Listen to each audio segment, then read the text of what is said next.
I live in a small town, but we are still surrounded by people and families of all kinds. I can't help but think about that one particular family. They marked me. They were immigrants, and they seemed so friendly, so kind, and so open-minded. They were the kind of family that made you feel welcome and accepted, no matter who you were or where you came from. But something happened that shattered that image of the perfect family.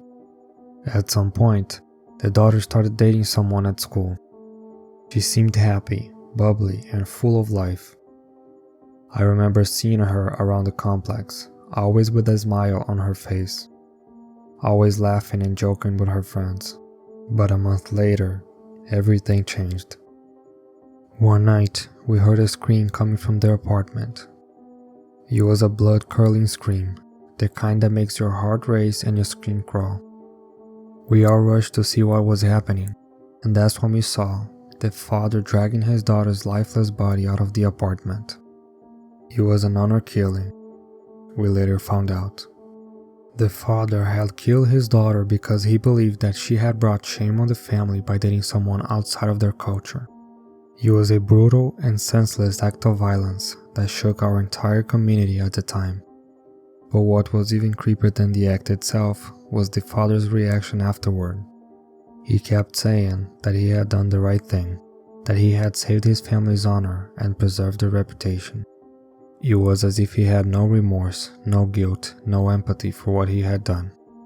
After the father's arrest, rumors started spreading around the complex. People started talking about how they had always suspected that something was off about that family. Some even claimed to have seen the father act strangely in some situations. As for the mother and younger brother, they were nowhere to be found. Some speculated that they had fled to avoid being implicated in the murder, while others believed that the father had killed them too.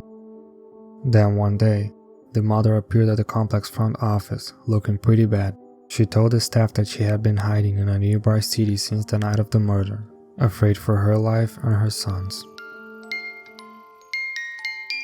Growing up in a small town nearby, I'd always heard of the notorious pig farmer, but it wasn't until I got older that I truly understood the extent of his heinous crimes.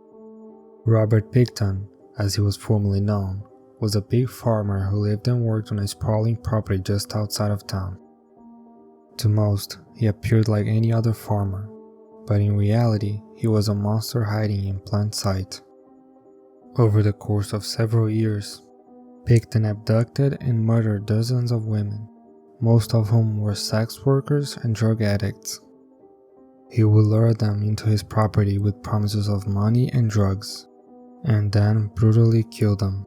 What makes this story even more horrifying is what Picton did with the bodies. He would dismember them and feed the remains to his pigs, which he believed would effectively dispose of the evidence. It is estimated that he killed and disposed of the remains of over 60 women before he was finally caught. The investigation into Picton was one of the largest ones in Canadian history, and the details that emerged during the trial were nothing short of shocking. The prosecution presented evidence that included DNA samples, bloodstains, and even a gun that had been used to kill several of the victims. Despite overwhelming evidence against him, Picton initially claimed innocence and was able to avoid conviction for several years. It wasn't until 2007, nearly a decade after his arrest, that he was finally found guilty of multiple counts of murder and sentenced to life in prison. Even today, just thinking about this guy and the horrors he inflicted on so many innocent women still gives me shivers. It's a reminder that bad people can exist even in the most ordinary places. I had heard stories about the infamous Morrow Road in my small town in Michigan for years. People had been talking about it all over the place, warning others to never go down that road alone at night. As a reporter, I was curious to know more about the history behind the stories and decided to investigate.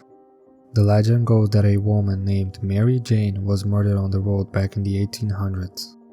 Some say she was killed by her own husband, while others claim she was a victim of a random act of violence.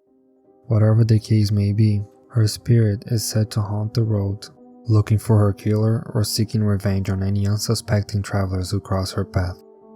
As I got deeper into my research, I found that many locals had their own personal experiences with the supernatural on Morrow Road. People reported hearing screams and seeing apparitions, while others claimed their cars had stalled on the road for no apparent reason. Determined to get to the bottom of these rumors, I decided to go down Morrow Road myself one evening. As I drove down the deserted road, the only sound I could hear was the crunching of gravel beneath my tires. It was a moonless night, and the darkness seemed to close in around me. Suddenly, my car's headlights illuminated something in the distance. It was a figure standing in the middle of the road. As I got closer, I could see that it was a woman, dressed in old-fashioned clothes, her eyes glowing with a weird light. I slammed on my brakes. My heart was in my throat. I couldn't believe what I was seeing. Just as suddenly as she appeared, the figure vanished into thin air. I sat there for a few minutes, trying to catch my breath and calm my nerves. Eventually, I gathered up the courage to continue down the road. The rest of the drive was uneventful, but the sighting of the woman stayed with me. As I continued my investigation in the road's history, I discovered more stories of tragedy and horror. It seemed that every mile of the road held its own secrets and mysteries. I left Morrow Road that night with a newfound respect for the supernatural and a deeper belief in the legends from small towns. A friend of mine once told me about a small town up in rural Maine, where a die-hard vegan had forbidden any hunters from entering their land. For years, the deer had taken notice and found that this land was a safe haven. But with the deer came the ticks, and it wasn't long before the whole area was infested with them. It was estimated that even walking through the grass for 20 minutes could give someone Lyme disease. The vegan passed away, and their family soon began to suffer from the same disease. It was so severe that the government declared the area a biohazard and closed it down, but the ticks were still proliferating in the area. That's when they sent in an army marksman, equipped with a special fabric suit to prevent the ticks from biting through. He ventured into the town and found that it was worse than anyone could have imagined. There were so many deer that he lost count of how many he took out. The fawns, does, and bucks were all infected with the ticks, making them a danger to anyone who entered the area. The marksman exterminated everything in sight, but it was already too late. The ticks had spread beyond the small town and infected many of the neighboring areas. The people who had once lived in the small town had to leave, and the area was left abandoned for years, until the government declared it was safe and free of the pest.